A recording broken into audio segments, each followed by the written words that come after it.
저 사람이 정말 제 아들이라고요? 20년 만에 재벌 사장이 되어 나타난 아들. 그는 왜 친어머니를 모른 척 했을까요? 달동네의 고단한 삶과 재벌가의 화려한 세계 두세 개가 부딪히며 감춰진 비밀이 흔들려 나옵니다. 눈물과 배신, 그리고 피할 수 없는 진실. 어머니와 아들의 마지막 대면은 생방송 카메라 앞에서 벌어졌습니다. 그곳에서 세상은 숨죽인 채 두 사람의 운명을 지켜보았습니다. 누구나 가슴속에 묻어둔 이야기 하나쯤은 있지요. 그 사연을 꺼내요. 함께 나누는 공간, 여기는 날마다 사연입니다. 오늘은 또 어떤 사연이 우릴 기다릴까요? 혹시 아직 구독과 좋아요 안 누르셨다면 지금 눌러주셔도 좋습니다. 그럼 오늘의 사연 바로 시작합니다. 서울 외곽 달동네 언덕배기에 자리 잡은 작은 세탁소에서 박정숙이 하루 종일 빨래와 씨름하고 있었습니다. 58배 나이에도 여전히 억센 손길로 빨래를 털고 다리미질을 하는 정숙의 얼굴에는 세월의 무게가 깊이 새겨져 있었죠. 남편이 세상을 떠난 지 벌써 10년이 넘었고 그 이후로 둘째 아들 진우와 단둘이 이 좁은 세탁소에서 하루하루를 버텨내고 있었습니다. 새벽 5시부터 시작된 정숙의 하루는 늘 똑같았어요. 먼저 세탁기 몇 대를 돌리고 전날 밤에 담가둔 얼룩진 옷들을 손으로 비비며 때를 빼냈습니다. 겨울 찬바람이 세탁소 문틈으로 스며들어와 정숙의 거친 손을 더욱 차갑게 만들었지만 정숙은 아랑곳하지 않고 일에 몰두했어요. 물기 묻은 손을 앞치마에 닦으며 김이 모락모락. 나는 다리미를 들었습니다. 이 와이셔츠는 또 얼마나 구겨졌나? 정숙이 혼잣말을 하며 다리미질을 시작했어요. 하얀 와이셔츠를 펼쳐놓고 정성스럽게 주름을 펴는 정숙의 손길에는 15년간 쌓인 경험이 묻어 있었습니다. 문득 정숙은 큰아들 민호 생각에 잠겼습니다. 민호는 20살이 되던 해 외환위기가 한창이던 그때 어느 날 갑자기 사라져버렸죠. 그날도 평범한 아침이었어요. 민호는 엄마 잠깐 나갔다 올게 저녁에 맛있는 거 해주세요라고 말하고 나간 채로 지금까지 소식이 없었습니다. 벌써 15년이 지났지만 정숙은 여전히 민호가 돌아올 거라는 희망을 버리지 않고 있었어요. 세탁소 안은 온통 빨래 냄새와 세제 향이 가득했습니다. 오래된 세탁기 세대가 각각 다른 리듬으로 돌아가는 소리가 세탁소를 가득 채웠고 그 사이사이로 정숙의 작은 한숨 소리가 들려왔어요. 벽에 걸린 오래된 시계는 오후 3시를 가리키고 있었고 아직 처리해야 할 빨래들이 바구니에 산더미처럼 쌓여 있었습니다. 정숙이 젖은 이불을 건조대에 널고 있을 때 옆집 김 여사가 세탁소 문을 벌컥 열고 들어왔습니다. 김 여사는 늘 이 시간에 나타나서 동네 소문을 전하곤 했어요. 정숙 씨, 또 큰아들 생각하고 있어? 김 여사의 목소리에는 은근한 비아냥이 섞여 있었습니다. 아직도 그 자식 기다리고 있어? 진짜 답답하다. 집돈 들고 달아난 자식이 뭘 한다고 기다려. 정숙의 가슴이 쓰라렸습니다. 동네 사람들은 모두 민호가 집안 돈을 훔쳐서 도망갔다고 믿고 있었어요. 남편이 남긴 작은 유산. 300만 원이 민호가 사라진 후에 없어진 게 발견됐기 때문이었죠. 하지만 정숙은 그럴 리 없다고 확신했습니다. 민호는 어려서부터 동생 진우를 돌보고 아픈 아버지를 간병하며 가족을 위해 무엇이든 할 수 있는 착한 아이였거든요. 민호는 그런 아이가 아니에요. 분명히 어떤 사정이 있었을 거예요. 정숙이 조용히 대답했지만 김 여사는 코웃음을 쳤습니다. 에이, 정숙 씨도 참 남의 집 돈까지 건드렸다는데 뭘 그렇게 감싸고 있어. 윗집 박 시내도 그러던데 민호가 사라지기 전에 돈 빌려달라고 했다더라고. 그런 놈이 어디 가서 뭘 하겠어. 진우라도 잘 키우지 그러지 말고 김 여사의 말에 정숙은 가슴이 더욱 답답해졌어요.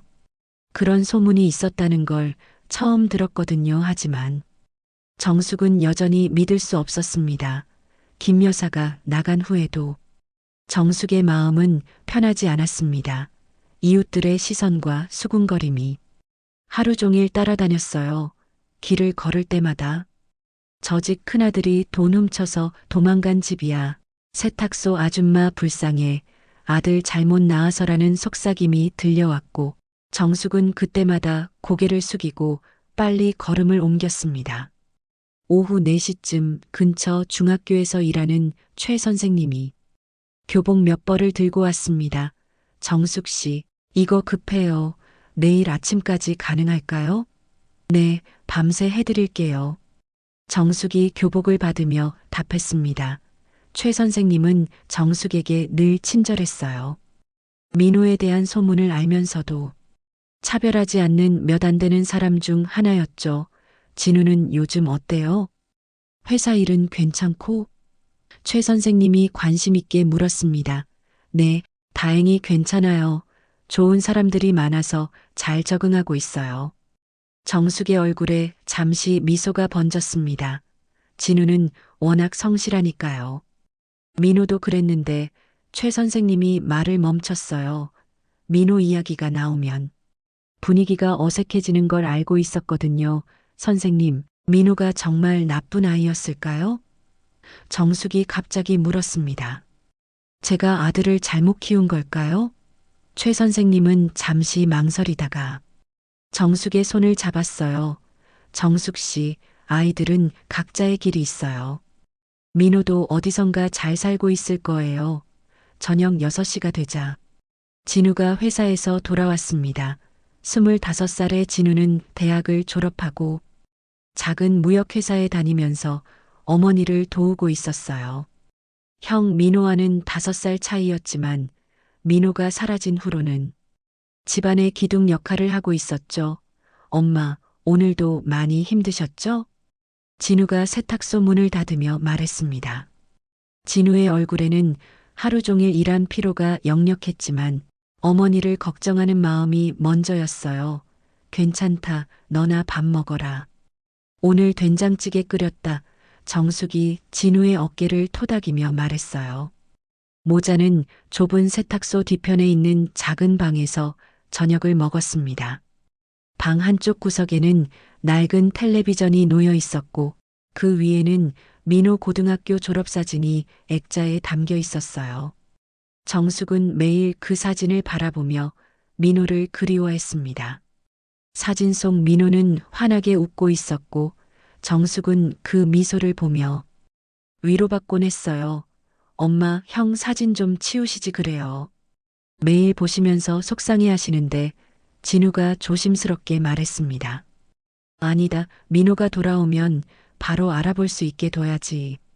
많이 변했을 텐데 사진이라도 있어야 해. 정숙이 단호하게 말했어요.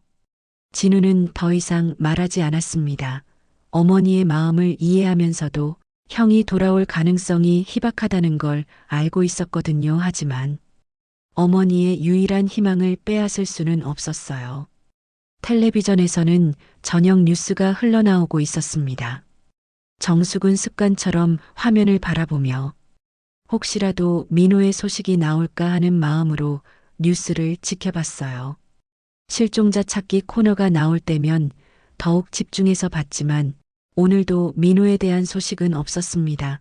밤 10시가 넘어서야 모든 일을 마친 정숙은 홀로 세탁소에 남아서 내일 할 일들을 준비했습니다. 세탁기를 점검하고 세제를 정리하고 내일 찾으러 올 빨래들을 옷걸이에 정리했어요. 정숙은 마지막으로 세탁소 문을 확인하고 불을 끄기 전에 잠시 밖을 내다봤습니다. 달동네의 밤은 고요했고 가로등 불빛이 희미하게 비탈길을 비추고 있었어요. 정숙은 마음속으로 다시 한번 간절히 빌었습니다.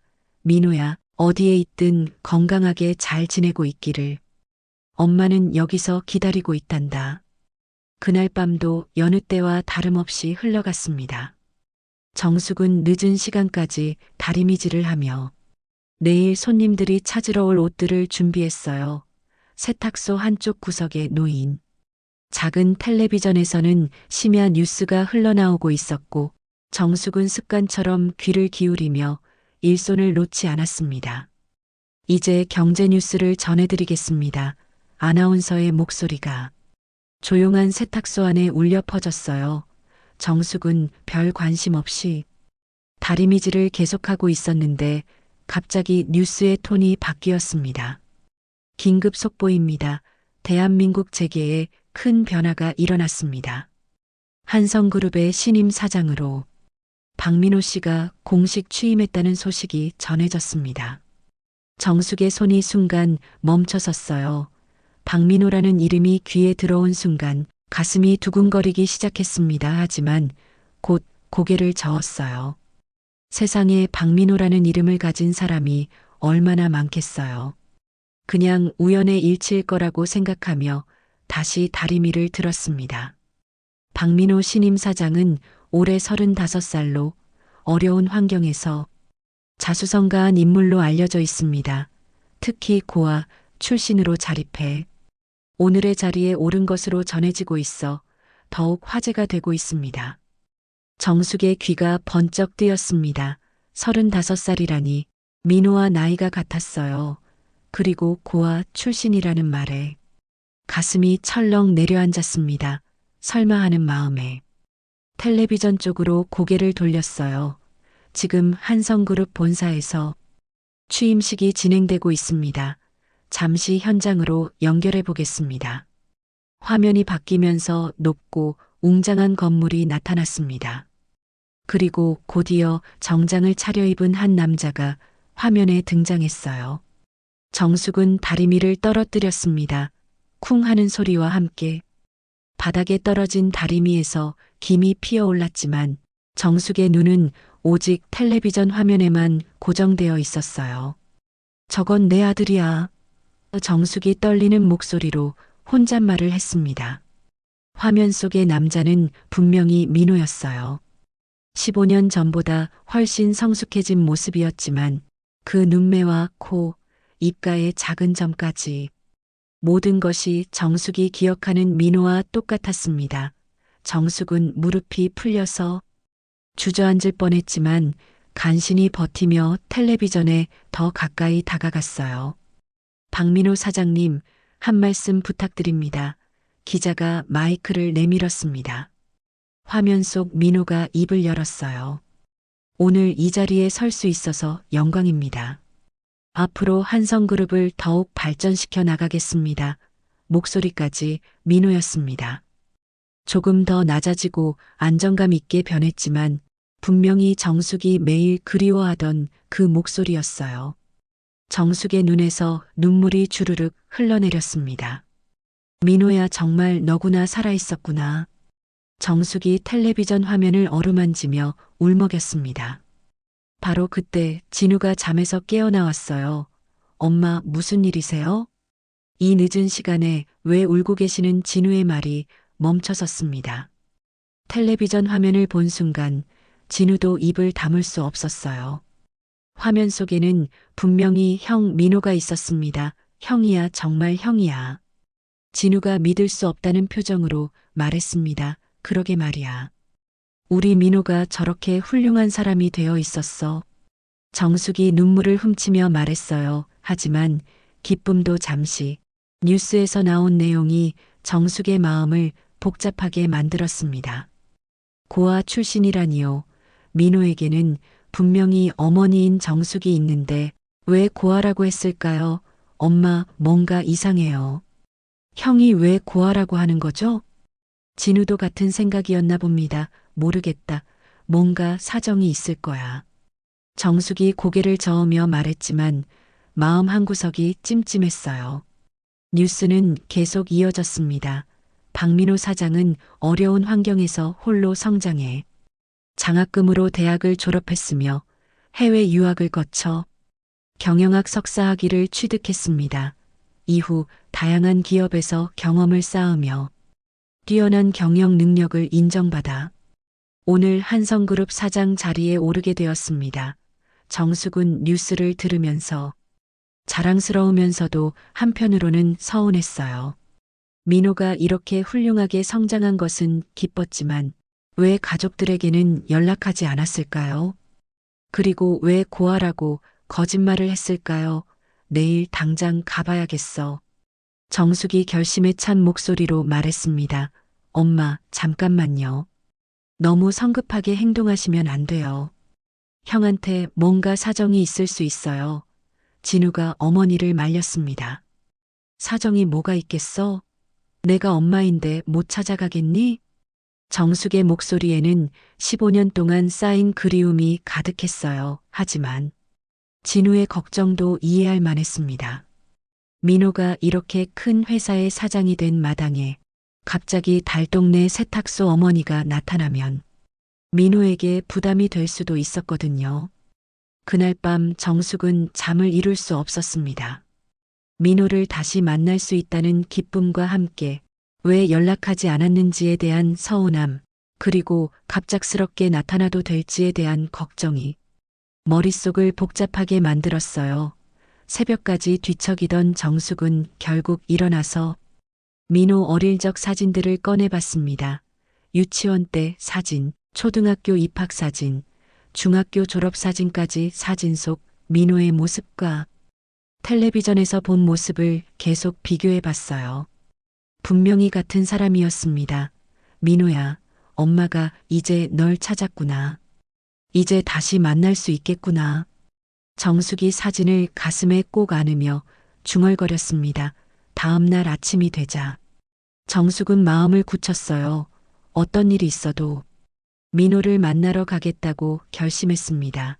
진우는 여전히 걱정스러워했지만 어머니의 결심을 꺾을 수는 없었어요. 엄마, 그래도 너무 갑작스럽게 나타나지 마시고 먼저 연락이라도 해보시는 게 어때요? 진우가 조심스럽게 제안했습니다. 연락을 어떻게 해? 회사 전화번호도 모르는데 정숙이 답답해하며 말했어요. 인터넷으로 찾아볼게요. 진우가 컴퓨터를 켜며 말했습니다. 하지만 정숙의 마음은 이미 결정된 상태였어요. 15년 동안 기다린 시간을 생각하면 하루라도 더 늦출 수 없었습니다. 정숙은 가장 좋은 옷을 꺼내 입고 민호 어릴 적 사진 몇 장을 가방에 넣었어요. 증거로 보여주기 위해서였죠. 다음 날 아침 정숙은 평소보다 일찍 일어나 가장 좋은 옷을 꺼내 입었습니다. 10년도 넘게 입지 않았던 검은색 정장이었어요. 남편 장례식 때 입었던 옷이라 마음이 무거웠지만 민호를 만나러 가는 중요한 자리라고 생각하니 격식을 차려야 할 것 같았거든요. 엄마, 정말 가시는 거예요? 진우가 걱정스러운 표정으로 물었습니다. 응, 가야지. 15년을 기다렸는데 이제 그만 만나야 해. 정숙이 단호하게 대답하며 가방에 민호 어릴 적 사진들을 챙겼어요. 유치원 입학 사진, 초등학교 운동회 사진, 중학교 졸업 사진까지 가장 선명한 것들로 골라서 넣었습니다. 진우는 여전히 우려스러워했지만 어머니의 결심을 더 이상 말릴 수 없었어요. 그래도 너무 무리하지 마시고 혹시 모르니까 이거 가져가세요. 진우가 자신의 휴대폰을 건네주었습니다. 정숙은 지하철을 타고 서울 중심가로 향했어요. 달동네에서 강남까지는 1시간이 넘게 걸렸습니다. 지하철 안에서 정숙은 계속 가방 속 사진들을 확인했어요. 혹시 떨어뜨리거나 구겨지지 않았나 하는 마음에서였죠. 가슴이 두근거려서 제대로 앉아 있을 수도 없었습니다. 한성그룹 본사는 정숙이 상상했던 것보다 훨씬 크고 웅장했어요. 유리로 된 고층 건물이 하늘 높이 솟아 있었고 정문 앞에는 보안 요원들이 서 있었습니다. 정숙은 잠시 주춤했지만 민호를 만난다는 생각에 용기를 내어 건물 안으로 들어갔어요. 로비는 대리석으로 치장되어 있었고 천장이 어찌나 높은지 목이 아플 정도였습니다. 정숙은 이런 곳이 처음이라 어디로 가야 할지 몰라서 한참을 두리번거렸어요. 마침 안내 데스크에 젊은 여직원이 앉아 있는 게 보여서 조심스럽게 다가갔습니다. 저기 실례합니다. 정숙이 긴장한 목소리로 말했어요. 안내 데스크 직원은 정숙의 차림새를 위아래로 훑어보더니 차가운 표정을 지었습니다. 무슨 일이신가요? 사장님을 만나고 싶은데요. 박민호 사장님 말입니다. 정숙이 떨리는 목소리로 말했어요. 사장님, 면담은 사전 약속이 있어야 가능합니다. 약속이 있으신가요? 직원이 건성으로 대답했습니다. 아니요. 약속은 없지만요. 제가 사장님 어머니거든요. 정숙이 용기를 내어 말했어요. 직원의 표정이 순간 일그러졌습니다. 네. 뭐라고 하셨어요? 박민호 사장님이 제 아들이에요. 제가 어머니라고요. 정숙이 다시 한번 또렷하게 말했습니다. 직원은 잠시 당황한 듯 하더니 곧 비웃는 표정을 지었어요. 죄송하지만 그럴 리 없습니다. 사장님은 고아 출신으로 알려져 있거든요. 부모님이 안 계시다고. 공식적으로 발표된 사실입니다. 아니에요. 제가 정말 어머니라고요. 이 사진들 보세요. 정숙이 가방에서 사진들을 꺼내며 안내 데스크에 펼쳐놓았어요. 직원은 사진들을 대충 훑어보더니 고개를 저었습니다. 사진만으로는 뭘 증명할 수 있겠어요. 요즘 사진 조작도 쉽게 하는데 괜한 소동 피우지 마시고 돌아가세요. 소동이 아니에요. 정말 제 아들이라고요. 정숙의 목소리가 높아졌습니다. 주변에 있던 다른 직원들과 방문객들이 정숙을 쳐다보기 시작했어요. 수군거리는 소리가 들려왔습니다. 저 아줌마 뭐지? 정신이 좀 이상한 것 같은데? 사장님이 고아 출신인 건 유명한 이야기인데 뭔 소리야? 정숙의 얼굴이 빨갛게 달아올랐습니다. 사람들의 시선이 따가웠지만 민호를 만나겠다는 일념으로 버텼어요. 제발 한 번만 전화해 주세요. 박민호 사장님께 어머니가 왔다고 말씀드려 주시면 돼요. 정숙이 간절히 부탁했습니다. 안 됩니다. 보안상 그런 연락은 할 수 없어요. 만약 계속 이러시면 경비를 부르겠습니다. 직원의 목소리가 차갑게 식었어요. 바로 그때 경비원 2명이 다가왔습니다. 무슨 일입니까? 이분이 사장님 어머니라면서 자꾸 면담을 요구하고 있어요. 안내 데스크 직원이 설명했습니다. 경비원들은 정숙을 의심스러운 눈빛으로 바라봤어요. 어머님, 사장님은 고아 출신이신데 무슨 말씀이세요? 혹시 사기치려는 건 아니시죠? 사기가 아니에요. 정말 제 아들이라고요. 정숙이 목이 메어 소리쳤습니다. 이 사진들 보세요. 어릴 때부터 제가 키웠다고요. 하지만 아무도 정숙의 말을 믿어주지 않았어요. 오히려 점점 더 많은 사람들이 몰려들어 구경하기 시작했습니다. 정신병원에서 나온 것 같은데? 요즘 이런 사람들 많아. 유명한 사람 부모라고 우기는 거지. 정숙은 수치심과 당황감에 눈물이 났습니다. 하지만 포기할 수 없었어요. 제발 한 번만 사장님께 연락해 주세요. 박정숙이라고 하시면 아실 거예요. 경비원 중 한 명이 정숙의 팔을 잡았습니다. 어머님, 이제 나가셔야겠어요. 더 이상 소동 피우시면 신고하겠습니다. 놓으세요. 제가 뭘 잘못했다고 내쫓는 거예요? 정숙이 팔을 뿌리치며 소리쳤어요. 사장님은 부모가 없다고 공식 발표했습니다. 그런데 갑자기 어머니라니요? 말이 안 되잖아요. 경비원이 단호하게 말했습니다. 정숙은 그 말에 더욱 당황했어요. 공식 발표라니 민호가 정말로 부모가 없다고 말했다는 뜻인가요? 왜 그런 거짓말을 했을까요? 아니에요. 분명히 뭔가 오해가 있는 거예요. 제발 한 번만 정숙이 마지막으로 애원했지만 경비원들은 들은 척도 하지 않았어요. 결국 정숙은 로비에서 쫓겨나고 말았습니다. 건물 밖으로 나온 정숙은 허탈한 마음에 주저앉고 싶었지만 사람들의 시선 때문에 그럴 수도 없었어요. 정숙은 건물 맞은편 카페에 들어가 창가 자리에 앉았습니다. 한성그룹 건물이 훤히 보이는 자리였어요. 커피 한 잔을 주문하고는 계속 건물을 바라봤습니다. 저 높은 곳 어딘가에 민호가 있을 텐데 왜 만날 수 없을까요? 분명히 민호가 맞는데 왜 고아라고 하는 거지? 정숙이 혼잣말을 했어요. 카페에 앉아서 몇 시간을 기다렸지만 민호는 나타나지 않았습니다. 정숙은 결국 그날은 포기하고 집으로 돌아가기로 했어요.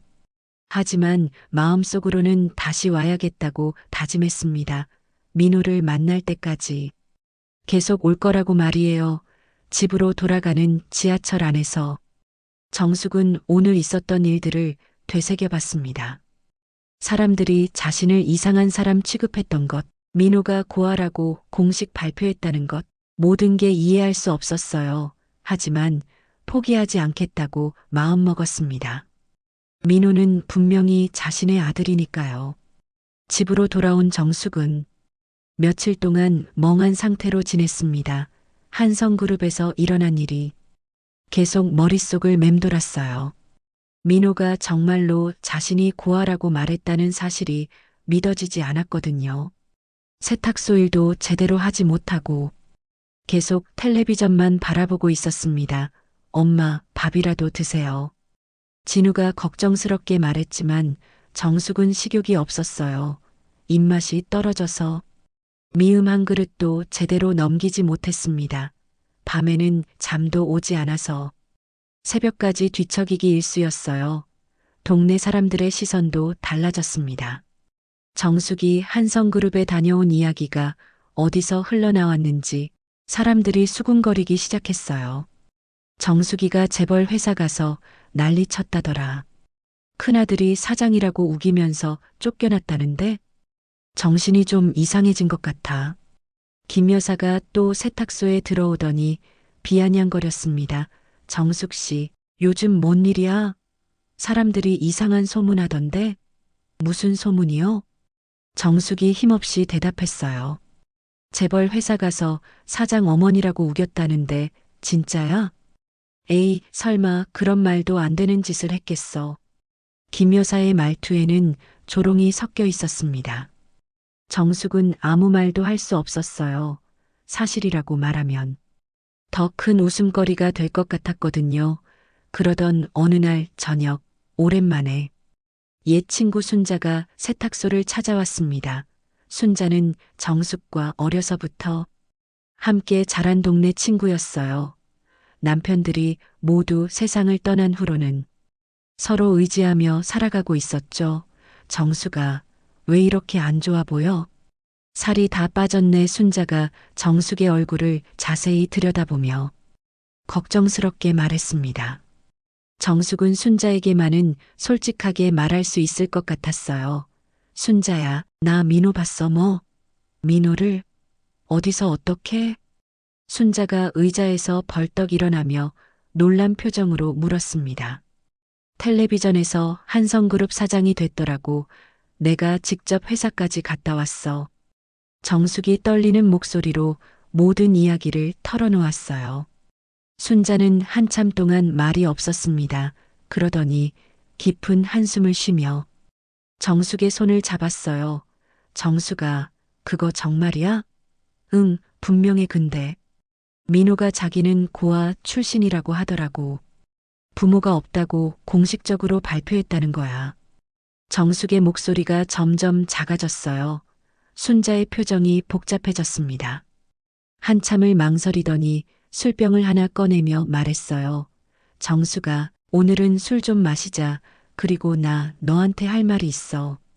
오래 숨겨왔는데 뭔데? 왜 그래? 정숙이 불안한 마음에 물었습니다. 순자는 술잔에 술을 따르며 조심스럽게 입을 열었어요. 민호가 사라진 그 시기 말이야. 너 남편 빚 때문에 힘들어했잖아. 그때 어떤 사람들이 찾아왔었어. 정숙의 가슴이 철렁 내려앉았습니다. 무슨 사람들? 재벌 쪽 사람들이었어. 정장 입은 사람들이. 검은 벤츠 타고 와서 너희 집 주변을 며칠 동안 맴돌았다고. 그때 동네 사람들이 다 봤어. 나도 직접 봤고. 순자의 목소리가 점점 작아졌어요. 그런 일이 있었다고? 왜 나한테 말 안 했어? 정숙이 다급하게 물었습니다. 말하려고 했는데 민호가 사라진 직후라. 너무 힘들어하는 것 같아서. 그리고 확실하지도 않은 얘기를 괜히 했다가 더 상처받을까 봐서. 못했어. 순자가 미안한 표정으로 말했어요. 정숙은 술잔을 단숨에 비우며 머리를 정리하려고 했어요. 그 사람들이 민호를 데려간 거야? 글쎄, 확실하지는 않지만. 시기가 너무 딱 맞아떨어져 그 사람들이 나타난 지 일주일 만에 민호가 사라졌거든. 순자도 술을 마시며 말했어요. 순자야, 혹시 우리 남편이 젊었을 때 뭘 했는지 알아? 나는 그냥 작은 회사 다니는 줄만 알았는데 정숙이 갑자기 물었어요. 순자는 또 한 번 망설였습니다. 술 기운이 돌아서인지. 평소보다 말이 많아졌어요. 정수가, 너 정말 모르고 있었구나. 뭘 모른다는 거야? 정숙의 목소리가 떨리기 시작했어요. 너 남편이 젊었을 때 한성그룹 창업주 밑에서 일했었어. 비서실에서. 중요한 일들을 담당했다고 들었어. 그런데 뭔가 잘못된 일에 연루됐다가 도망쳐 나왔다는 소문이 있었어. 순자가 폭탄 같은 이야기를 꺼냈습니다. 정숙은 아무 말도 할 수 없었어요. 남편이 그런 과거가 있다는 건 정말 처음 듣는 이야기였거든요. 무슨 잘못된 일? 자세한 건 나도 모르지 하지만 돈과 관련된 일이었다는 얘기가 있었어. 회사 기밀을 빼돌렸다거나 뭔가 그런. 순자가 술잔을 돌리며 말했어요. 그래서 민호가 그 핏줄 때문에 끌려간 거 아닐까? 아버지 죗값을 아들이 치르게 된 거지. 순자가 조심스럽게 추측했어요. 정숙은 그 말에 충격을 받았습니다. 무슨 소리야 그게. 민호가 뭘 잘못했다고. 정수가, 진정해, 나도 추측일 뿐이야. 하지만 모든 게 너무 이상하잖아. 민호가 갑자기 사라진 것도, 지금 재벌 사장이 된 것도 순자가 정숙을 달래려고 했어요. 그날 밤 정숙은 더욱 잠을 이룰 수 없었습니다. 순자가 한 말들이 머릿속을 복잡하게 만들었어요. 혹시 민호가 아버지의 과거 때문에 어쩔 수 없이 한성그룹으로 가게 된 건 아닐까요? 그리고 지금까지 연락하지 못한 것도 그런 이유 때문인 건 아닐까요? 며칠 후 정숙은 우연히 텔레비전에서 민호의 특별 인터뷰를 보게 되었습니다. 유명한 시사 프로그램에서 성공한 젊은 기업인이라는 제목으로 민호를 인터뷰하는 내용이었어요. 사장님의 성장 배경이 많은 분들께 감동을 주고 있는데요. 어려운 환경을 어떻게 극복하셨나요? 진행자가 정중하게 물었습니다. 화면 속 민호는 차분하고 자신감 있는 표정으로 대답했어요. 저는 어려서 부모님을 잃고 고아원에서 자랐습니다. 물질적으로는 부족한 환경이었지만 오히려 그것이 저를 더 강하게 만들어준 것 같습니다. 정숙은 그 말을 듣는 순간 가슴이 찢어지는 것 같았어요. 민호가 직접 부모를 잃었다고 말하는 것을 듣고 나니 자신이 정말로 없는 사람이 된 것 같았습니다. 가족이 없으셨던 만큼 더욱 외로우셨을 텐데요. 진행자가 동정하는 목소리로 말했어요. 저에게는 가족이라고 할 만한 사람이 없었기 때문에 오히려 회사와 직원들이 저의 진짜 가족이나 다름없습니다. 혈연보다 더 소중한 인연들을 만났죠. 민호가 미소를 지으며 말했어요. 정숙의 눈에서 눈물이 주르륵 흘러내렸습니다. 민호야, 왜 내 어머니를 지워버렸니? 왜 나를 죽은 사람 취급하는 거니? 진우가 옆에서 어머니를 위로하려고 했지만 정숙의 마음은 이미 산산조각 나 있었어요. 15년 동안 기다려온 아들이 자신의 존재를 완전히 부정하고 있다는 사실이 너무나 충격적이었거든요. 제가 이 자리에 올 수 있었던 것은 순전히 제 노력 덕분입니다. 아무도 도와주지 않았고 아무도 기댈 곳이 없었기에 더욱 열심히 살 수밖에 없었습니다. 민호가 계속 말했어요. 정숙은 그 말을 들으며 자신이 민호에게 짐이 되는 존재였나 하는 생각이 들었어요. 달동네 세탁소 어머니라는 게 민호에게는 부끄러운 일이었을까요? 민호의 인터뷰를 본 후 정숙은 더 이상 참을 수 없었습니다. 마음속에 쌓인 분노와 서운함, 그리고 궁금증이 폭발할 것만 같았어요. 다시 한번 민호를 만나러 가야겠다고 결심했습니다. 이번에는 절대 포기하지 않겠다고 다짐하면서 말이에요. 엄마, 또 가시는 거예요? 지난번에 그렇게 상처받으셨는데. 진우가 걱정스럽게 말렸지만 정숙의 의지는 확고했습니다. 이번에는 꼭 만날 거야. 아무리 나를 모른다고 해도. 내가 낳은 아들인데 얼굴이라도 보고 와야겠어. 정숙이 단호하게 말했어요. 이번에는 좀 더 신중하게 계획을 세웠습니다. 인터넷으로 민호의 일정을 찾아보고 언제 회사에 출근하는지 알아봤어요. 새벽 5시부터 일어나서 가장 단정한 옷을 입고 민호의 어릴 적 사진들을 더 많이 준비했습니다. 한성그룹 앞에 도착한 정숙은 건물 입구에서 기다렸어요. 아침 8시쯤 되면 민호가 출근할 거라는 정보를 얻었거든요. 겨울 찬바람이 매서웠지만 정숙은 꿋꿋이 버텼습니다. 오전 8시 10분쯤 검은색 고급 승용차 한 대가 건물 앞에 멈춰 섰어요. 차에서 내린 사람은 분명히 민호였습니다. 정숙은 가슴이 두근거려서 숨을 제대로 쉴 수 없었어요. 민호야. 정숙이 큰 소리로 불렀습니다. 민호가 고개를 돌렸어요. 잠시 정숙을 바라보더니 당황한 표정을 지었습니다. 하지만 곧 차가운 얼굴로 돌아서서 건물 안으로 들어가려고 했어요. 민호야, 잠깐만. 엄마야, 엄마. 정숙이 뛰어가며 소리쳤습니다. 경비원들이 재빨리 달려와서 정숙을 막았어요. 어머님, 저번에도 말씀드렸지만 사장님과는 아무 관계 없으시니까. 그만 가세요. 관계없는 게 아니에요. 내가 낳은 아들이라고요. 정숙이 경비원들을 뿌리치려고 했지만 힘에서 밀렸어요. 민호는 정숙을 한 번 더 바라봤습니다. 그 눈빛에는 무언가 복잡한 감정이 스쳐 지나갔지만 곧 고개를 돌리고 건물 안으로 사라졌어요. 사장님, 사장님. 정숙이 마지막으로 소리쳤지만 민호는 돌아보지 않았습니다. 정숙은 그 자리에 주저앉고 싶었지만 경비원들이 계속 쫓아내려고 해서 어쩔 수 없이 물러났어요. 하지만 포기하지 않았습니다. 근처 카페에 앉아서 민호가 나올 때까지 기다리기로 했어요. 점심시간이 되자 정숙은 다시 건물 앞으로 갔습니다. 혹시 민호가 점심을 먹으러 나올지도 모른다는 생각에서였어요. 하지만 민호는 나타나지 않았고 오히려 경비원들이 정숙을 더 경계하기 시작했습니다. 저 아줌마 또 왔네. 진짜 집요하다. 정신병 같은데. 신고해야 하는 거 아니야?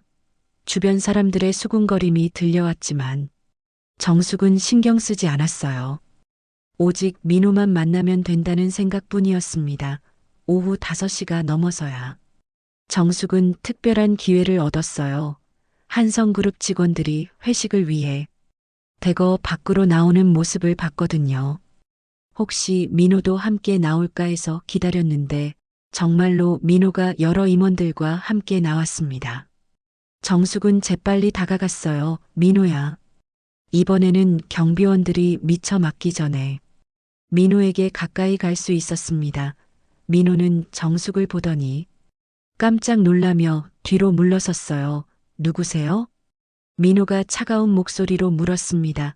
민호야, 나야 엄마야. 내가 왜 여기 있니? 왜 연락도 안 하고? 정숙이 눈물을 흘리며 말했어요. 저는 당신이 누군지 모릅니다. 착각하고 계시는 것 같은데요. 민호가 단호하게 말했습니다. 착각이 아니야. 너 박민호 맞잖아. 내가 낳아서 키운 아들이야. 정숙이 울부짖었어요. 주변 임원들이 웅성거리기 시작했습니다. 사장님께 저런 분이 뭔 일이지? 민호는 정숙을 똑바로 바라보며 냉정하게 말했어요. 제발 나타나지 마세요. 제 어머니는 이미 돌아가셨습니다. 더 이상 이런 식으로 괴롭히지 마세요.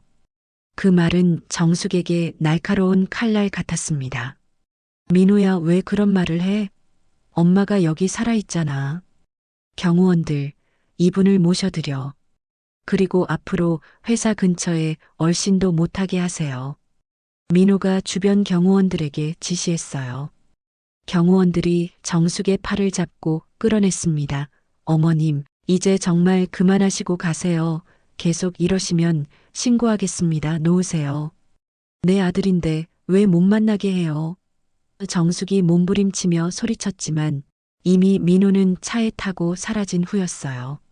정숙은 그 자리에서 무너져 내렸습니다. 길거리에 주저앉아서 엉엉 울기 시작했어요.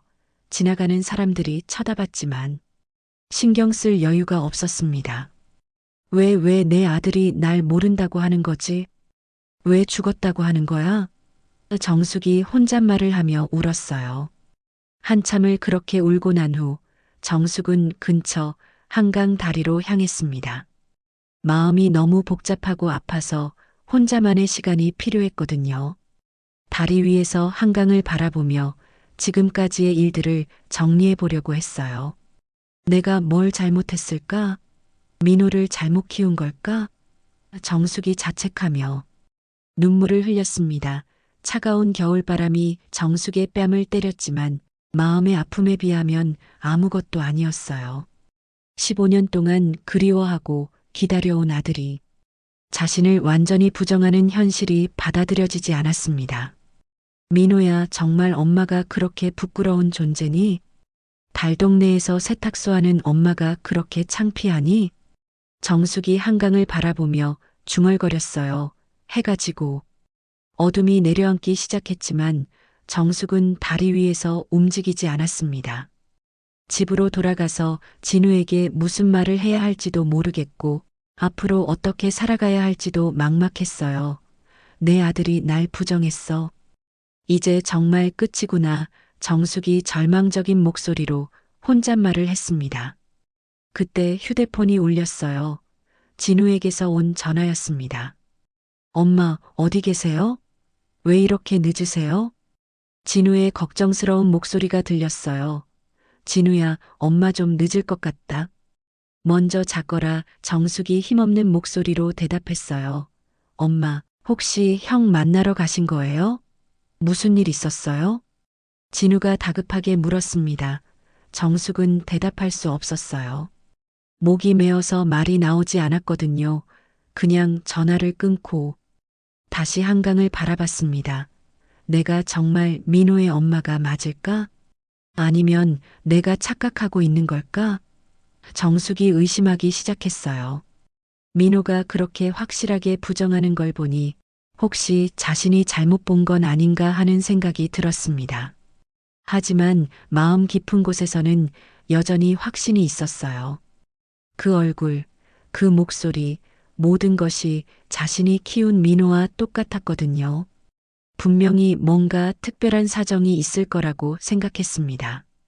한강 다리 위에서 밤을 지새운 정숙은 새벽녘에야 집으로 돌아왔습니다. 진우가 현관에서 기다리고 있었어요. 어머니의 초췌한 모습을 본 진우는 깜짝 놀랐습니다. 엄마, 어디서 밤을 새신 거예요? 왜 이렇게 되셨어요? 진우가 다급하게 물었어요. 괜찮다, 좀 쉬게 해줘. 정숙이 힘없이 방으로 들어가며 말했습니다. 그 후로 며칠 동안 정숙은 거의 말을 하지 않았어요. 세탁소 일도 제대로 하지 못하고 계속 멍하니 있기만 했습니다.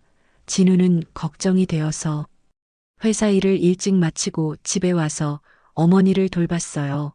엄마, 형한테 무슨 일이 있었던 거예요?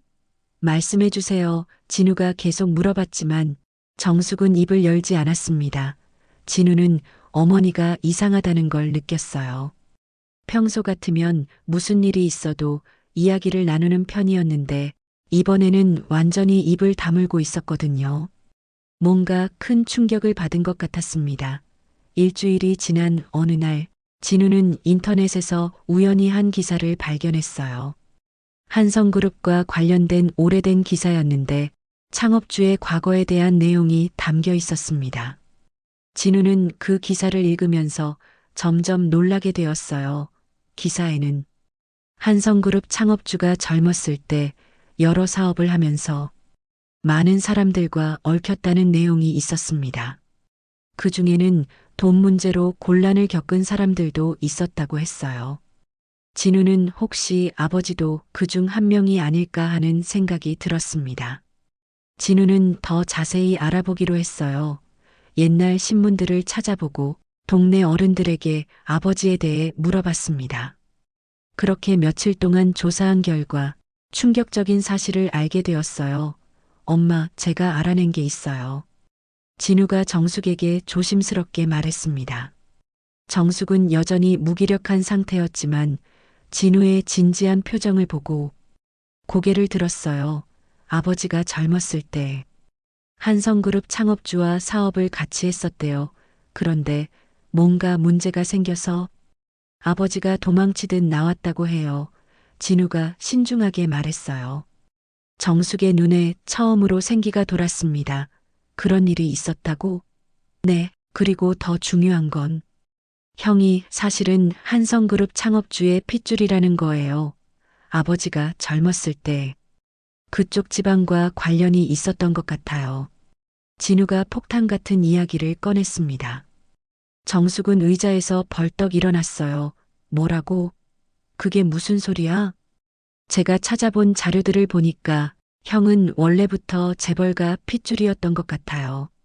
하지만 아버지의 과거 때문에 그 사실을 숨겨야 했던 거죠. 진우가 자신이 조사한 내용들을 정숙에게 보여줬어요. 정숙은 그 자료들을 보면서 점점 이해하기 시작했어요. 왜 민호가 갑자기 사라졌는지, 왜 지금 한성그룹 사장이 되어 있는지, 그리고 왜 자신을 모른다고 하는지 말이에요. 그럼 민호가 나를 버린 게 아니라 어쩔 수 없었던 거구나.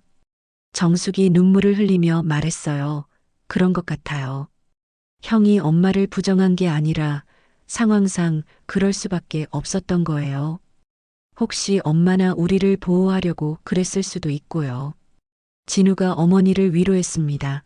정숙은 이제야 조금 마음이 놓였어요.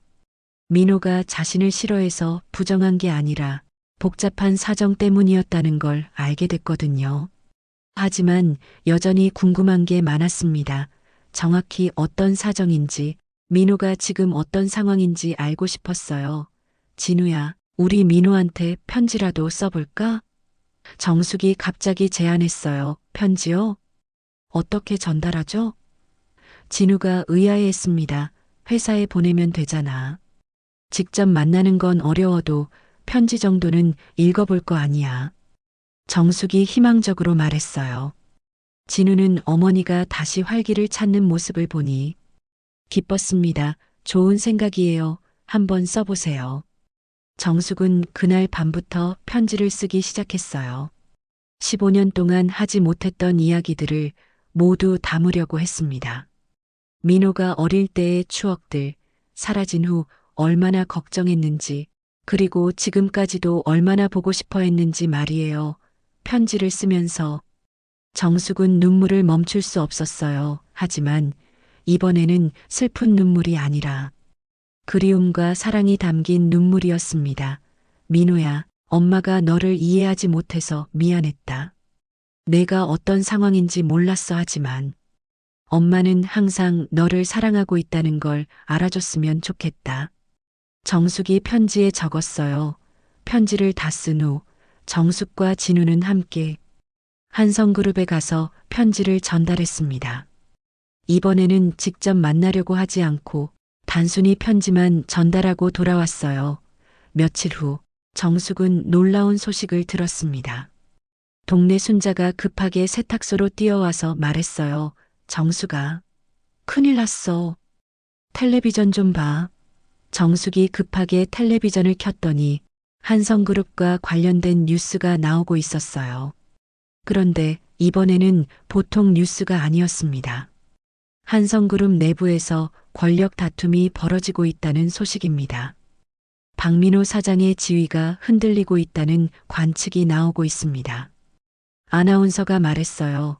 정숙은 가슴이 철렁 내려앉았습니다. 민호에게 무슨 일이 생긴 건가요? 뉴스에서는 한성그룹 내부의 복잡한 상황에 대해 보도하고 있었어요. 민호의 출생 비밀과 관련된 내용도 나왔습니다. 정숙이 보낸 편지가 어떤 식으로든 영향을 미친 것 같았어요. 민호가 위험해. 내가 뭔가 해야 해. 정숙이 다급하게 말했습니다. 엄마, 섣불리 행동하시면 안 돼요. 상황을 더 지켜보세요. 진우가 말렸지만 정숙의 마음은 이미 결정된 상태였어요. 그날 밤 정숙은 잠을 이룰 수 없었습니다. 민호가 어떤 위험에 처해 있는지, 자신이 보낸 편지 때문에 상황이 더 복잡해진 건 아닌지 걱정이 되었어요.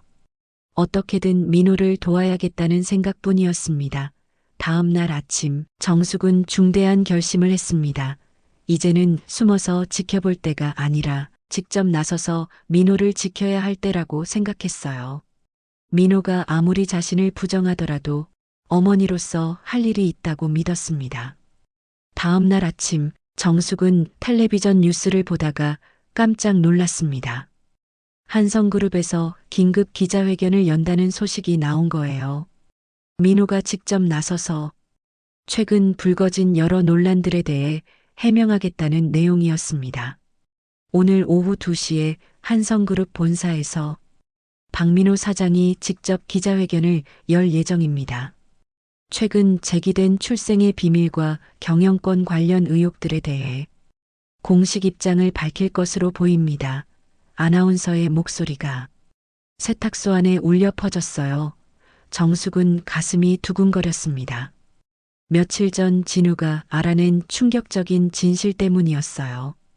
정숙의 남편 박기선이 젊은 시절 한성그룹과 깊은 관련이 있었다는 것, 그리고 민호의 출생에 얽힌 복잡한 사연이 있다는 것 말이에요. 진우는 며칠 동안 옛 서류들과 병원 기록들을 뒤져가며 진실을 파헤쳤습니다. 정숙의 남편 박기선이 젊었을 때 한성그룹 창업주 한정우의 오른팔 역할을 했다는 것, 그리고 한정우가 정치적 스캔들에 휘말렸을 때 박기선이 그를 도와 위기를 넘겼다는 사실을 알아냈어요. 엄마, 이 옛날 신문 기사를 보세요. 진우가 낡은 신문을 정숙에게 보여줬어요. 아버지가 한성그룹 창업주를 도운 기사가 나와 있어요. 정숙은 그 기사를 보고 놀랐습니다. 남편이 그런 중요한 일을 했다는 건 처음 알았거든요. 그런데 더 중요한 건 이거예요. 진우가 또 다른 서류를 꺼냈어요.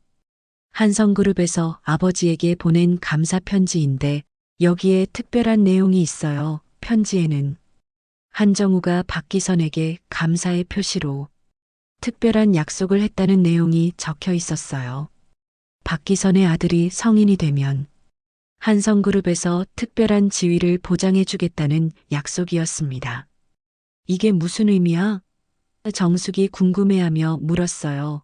엄마, 혹시 민호 형이 그 약속 때문에 한성그룹으로 간 건 아닐까요? 형이 20살이 되었을 때 그쪽에서 데려간 거 말이에요. 진우가 추측했습니다. 정숙은 그제서야 모든 것이 이해되기 시작했어요. 남편이 젊은 시절 한성그룹 창업주를 도와준 대가로 민호에게 특별한 기회가 주어진 것이었고, 그래서 민호가 갑자기 사라졌던 거였어요. 그럼 민호가 정말로 그 약속 때문에 가게 된 거구나. 정숙이 이해한다는 표정으로 말했어요. 그런데 엄마, 더 이상한 건 민호 형이 왜 고아라고 거짓말을 했느냐는 거예요. 단순히 특별 채용된 거라면 굳이 그럴 필요가 없잖아요. 진우가 의문을 제기했어요. 정숙도 그 부분이 궁금했어요. 하지만 곧 기자회견이 시작될 예정이어서 답을 얻을 수 있을 거라고 생각했습니다. 진우야, 나 기자회견장에 가볼까 해. 정숙이 갑자기 말했어요. 엄마, 그건 너무 위험해요. 기자들도 많을 텐데 괜한 소동 일으킬 수 있어요. 진우가 걱정스럽게 말렸습니다. 하지만 정숙의 마음은 이미 결정된 상태였어요. 아니야, 이번에는 꼭 가야겠어. 민호가 진실을 말할 때 엄마가 옆에 있어야지. 정숙은 가장 단정한 옷을 입고 한성그룹으로 향했습니다. 기자회견장 주변에는 벌써 많은 기자들과 방송 차량들이 몰려 있었어요. 정숙은 사람들 틈에 섞여서 기자회견장에 들어갔습니다. 오후 2시 정각, 민호가 단상에 올라왔어요. 그런데 이번에는 민호 혼자가 아니었습니다. 나이든 남자 한 명이 함께 나왔어요. 정숙은 그 남자를 보는 순간 가슴이 철렁 내려앉았습니다. 텔레비전에서 본 적이 있는 얼굴이었거든요. 한성그룹 창업주 한정우였습니다. 안녕하십니까? 한성그룹 사장 박민호입니다. 민호가 마이크 앞에서 인사했습니다. 한정우도 마이크 앞으로 나왔어요. 저는 한성그룹 창업주 한정우입니다. 오늘 여러분께 숨겨왔던 진실을 말씀드리려고 합니다. 기자회견장이 순간 조용해졌어요. 정숙도 긴장한 채로 다음 말을 기다렸습니다. 박민호 사장은 저와 특별한 인연이 있습니다. 35년 전 저는 정치적 위기에 처했을 때 한 분의 도움을 받았습니다. 바로 박기선 씨였습니다. 한정우가 말했어요. 정숙은 남편 이름이 나오자 깜짝 놀랐어요. 박기선 씨는 저를 위해 큰 희생을 치렀습니다. 그 과정에서 본인도 많은 어려움을 겪었죠. 저는 그분께 갚을 수 없는 빚을 졌습니다. 한정우가 계속 말했어요. 민호가 마이크를 받았습니다. 그래서 한정우 회장님은 제가 성인이 되면 특별한 기회를 주겠다고 아버지와 약속하셨습니다. 하지만 그 약속에는 조건이 있었습니다. 한정우가 다시 말했어요. 민호가 한성그룹에 오면 완전히 새로운 인생을 살아야 한다는 것이었습니다. 과거와의 연결고리를 모두 끊어야 했어요. 기자들이 웅성거리기 시작했습니다. 왜 그런 조건이 필요했나요? 한 기자가 질문했어요. 당시 저와 박기선 씨의 관계가 알려지면 정치적으로 큰 파장이 일 수 있었습니다. 그리고 민호에게도 위험이 될 수 있었어요. 그래서 민호가 고아 출신으로 새롭게 시작하는 것이 모두에게 안전한 방법이었습니다. 한정우가 설명했어요. 민호가 다시 말했습니다. 저는 20살이 될 때까지 이 약속에 대해 몰랐습니다. 하지만 한정우 회장님이 저를 찾아오셨고 아버지의 희생과 제게 주어진 기회에 대해 알려주셨어요. 그래서 갑자기 사라진 거야. 정숙이 작은 소리로 중얼거렸어요. 저는 처음에 이 제안을 거절했습니다. 가족을 떠날 수 없다고 생각했거든요. 민호의 목소리가 떨렸어요. 한정우가 고개를 숙이며 말했습니다. 하지만 제가 민호를 설득했습니다. 이것이 아버지의 유지를 받드는 길이라고, 그리고 가족들을 더 안전하게 지키는 방법이라고 말씀드렸어요. 바로 그때였어요. 민호야. 정숙이 갑자기 큰 소리로 외쳤습니다. 기자회견장의 모든 시선이 정숙에게 집중되었어요. 카메라들도 일제히 정숙을 비췄습니다. 민호야. 내 어머니가 여기 살아있다. 정숙이 목이 메인 채로 소리쳤습니다. 경호원들이 정숙을 제지하려고 했지만 이미 모든 카메라가 정숙을 비추고 있었어요. 한정우가 손짓으로 경호원들을 물렸습니다. 민호는 정숙을 보더니 얼굴이 하얗게 질렸어요. 15년 만에 보는 어머니였습니다. 어머니. 민호가 떨리는 목소리로 말했어요. 정숙은 앞으로 나아가려고 했지만 너무 많은 감정이 밀려와서 다리에 힘이 빠졌어요. 한정우가 마이크 앞에서 말했습니다. 저분이 민호를 사랑으로 키워주신 어머니입니다. 저희의 약속 때문에 15년 동안 아들과 헤어져 지내셨습니다. 민호야, 왜 엄마한테 아무 말도 안 했니? 정숙이 울먹이며 물었어요. 민호는 단상에서 내려와 정숙에게 다가왔습니다. 어머니, 죄송합니다. 저는 이게 최선이라고 생각했어요. 뭐가 최선이야? 엄마는 15년 동안 너 때문에 미칠 것 같았어. 정숙이 눈물을 흘리며 말했어요. 한정우가 정숙에게 깊게 고개를 숙였습니다. 정말 죄송합니다. 모든 것이 제 잘못입니다. 민호를 지키려고 한 일이 오히려 가족을 아프게 만들었습니다. 민호가 떨리는 목소리로 말했습니다. 저는 한성그룹의 후계자가 아닙니다. 하지만 아버지의 은혜에 보답하고 동시에 가족을 지키기 위해 이 자리에 있었습니다. 그 순간 전국의 시청자들이 이 감동적인 장면을 지켜보고 있었습니다. 아버지의 은혜와 어머니의 사랑 사이에서 고민했던 민호의 마음, 그리고 15년 만에 재회한 모자의 모습에 많은 사람들이 눈물을 흘렸어요. 기자회견이 끝나고 몇 주가 지났습니다. 민호의 진실 고백은 전국적으로 큰 화제가 되었어요. 아버지의 은혜에 보답하기 위해 가족과 헤어져 살았던 민호의 이야기에 많은 사람들이 감동받았습니다. 하지만 모든 일이 순탄하게 흘러간 건 아니었어요. 한성그룹 내부에서는 민호의 지위에 대한 논란이 일어났습니다. 일부 이사회 멤버들은 민호가 혈연이 아닌 이상 후계자 자격이 없다고 주장했어요. 주가도 한동안 불안정했습니다. 민호야, 괜찮겠니? 회사 일이 너무 복잡해진 것 같은데 정숙이 걱정스럽게 물었습니다. 민호와 정숙은 이제 정기적으로 만나고 있었어요. 15년의 공백을 메우기 위해 조심스럽게 관계를 회복해가고 있었습니다. 걱정 마세요. 엄마 한정우 회장님이 모든 걸 정리해주고 계세요. 민호가 정숙의 손을 잡으며 말했어요. 실제로 한정우는 민호를 위해 발벗고 나섰습니다. 이사회에서 민호의 능력과 지금까지의 성과를 강조하며 지지를 호소했어요. 그리고 박기선이 한성그룹을 위해 얼마나 큰 희생을 했는지, 그 은혜를 어떻게 갚아야 하는지에 대해 설득력 있게 설명했습니다. 박기선 씨는 저희 그룹이 위기에 처했을 때 목숨을 걸고 도와주셨습니다. 민호는 그분의 아들로서 이미 충분한 자격을 갖추고 있습니다. 한정우가 이사회에서 강조했어요. 결국 이사회는 민호의 사장직 유지를 결정했습니다. 혈연보다는 능력과 의리를 중시한다는 한성그룹의 새로운 철학이 받아들여진 거였어요. 한편 정숙은 여전히 달동네 세탁소에서 살고 있었습니다. 민호가 더 좋은 곳으로 이사하자고 제안했지만 정숙은 거절했어요.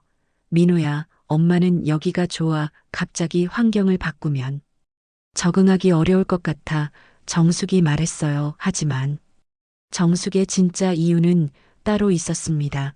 민호가 유명해진 후로 동네 사람들의 시선이 완전히 바뀌었거든요.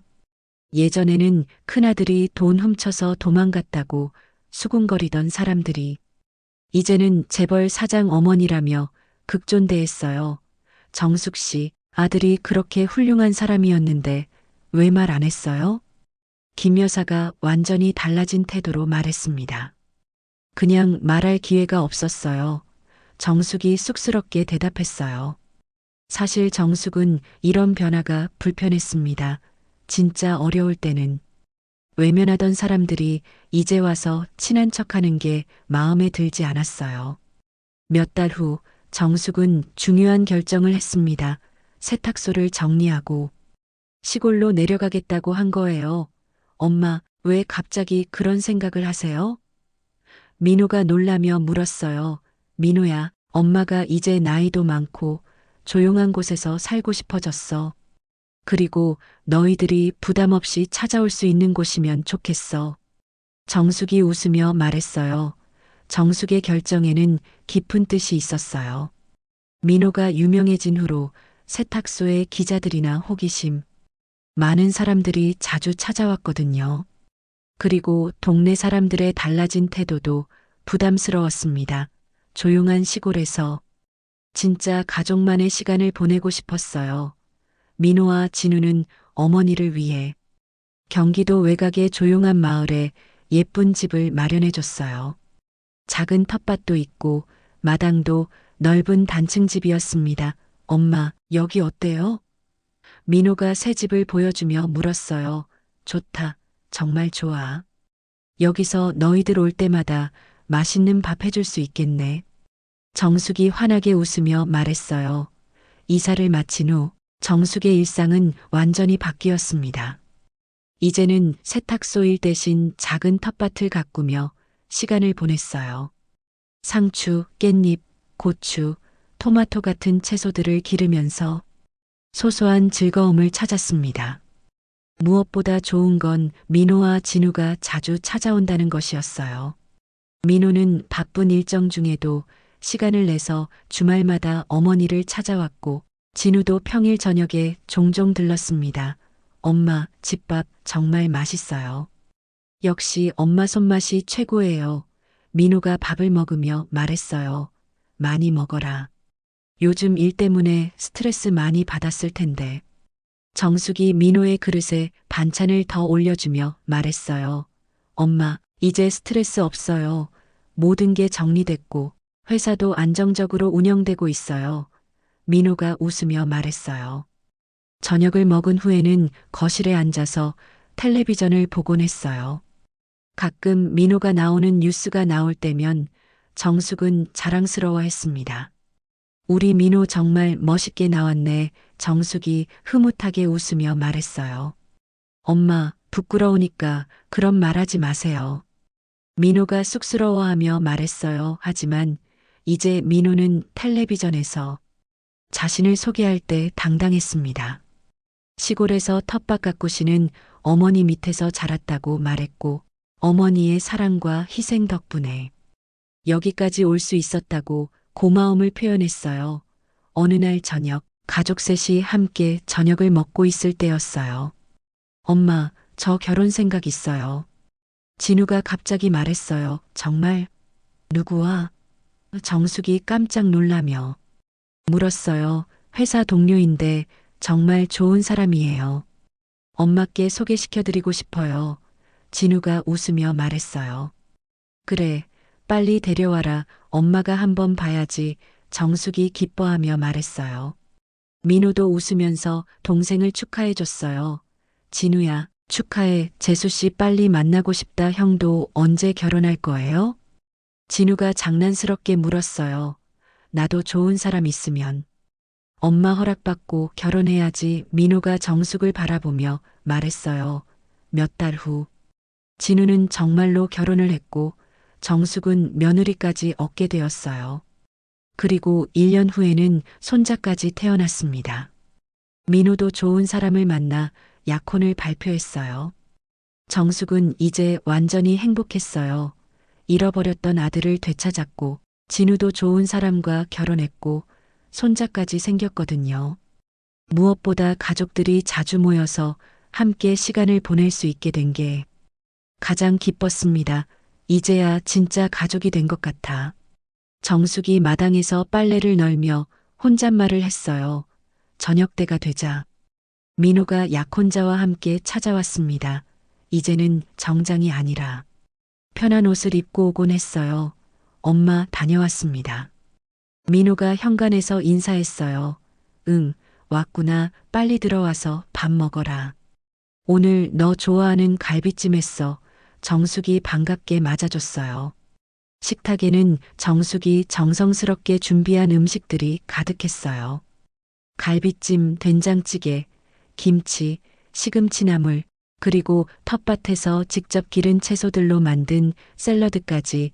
어머니, 정말 맛있어요.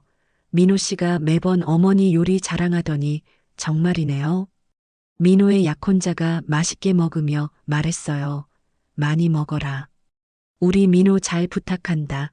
정숙이 며느리가 될 사람을 따뜻하게 대했어요. 밤이 깊어가도 가족들은 거실에 모여 앉아 이런저런 이야기를 나눴어요. 민호의 회사 이야기, 진우의 육아 이야기, 그리고 앞으로의 계획들까지 엄마 정말 행복해 보여요. 민호가 정숙을 바라보며 말했어요. 응, 정말 행복해. 너희들이 다 잘 되고 있으니까 정숙이 환하게 웃으며 말했어요. 민호는 이제 카메라 앞에 사장이 아니라 시골집에서 가족들과 함께 웃고 떠드는 평범한 아들이었습니다. 정숙은 그런 민호를 보며 마음속으로 감사했어요. 15년 동안의 긴 헤어짐이 끝나고 이제야 진짜 가족의 시간이 시작된 것 같았습니다. 텔레비전 속 화려한 모습보다 훨씬 소중한 것은 이렇게 함께 밥을 먹고 함께 웃으며 보내는 평범한 저녁 시간이었어요. 오늘의 이야기는 여기까지입니다. 여러분 마음에는 어떤 여운이 남으셨나요? 생각이나 소감 또는 사는 지역을 남겨주세요. 소통의 장이 되어 더 깊은 공감으로 이어질 것입니다. 무료 버튼, 구독과 좋아요로 응원해 주시면 내일도 변함없이 찾아뵙겠습니다.